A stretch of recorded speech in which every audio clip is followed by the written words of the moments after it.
Hi guys, welcome to my channel. ഇന്ന് നമ്മൾ പോകുന്നത് ചെറിയ ഷോപ്പിങ്ങിനാണ് കേട്ടോ. ഞങ്ങൾ താമസിക്കുന്നത് ഇപ്പോൾ KCCയിലാണ്, പക്ഷേ ഷോപ്പിങ്ങിന് പോകുന്നത് ബർദുബായ് കാലിഫോർണിയയിലേക്കാണ്. അങ്ങനെ ഞങ്ങൾ അവിടെ എത്തി വണ്ടി പാർക്ക് ചെയ്യാണ്.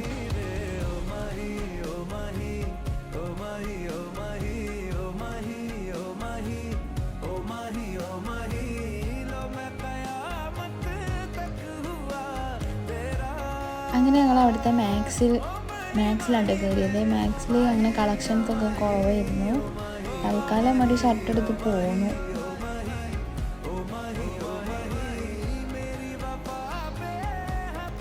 അതിനുശേഷം ഞങ്ങൾ വാട്ടർ ഫ്രണ്ട് ഫിഷ് മാർക്കറ്റിൽ പോയി മീൻ മേടിച്ചു. നല്ല വില കുറവിൽ കിട്ടും കേട്ടോ ഇവിടെ. നല്ല ഫ്രഷ് മീനൊക്കെ നല്ല രസമാണ് കാണാൻ.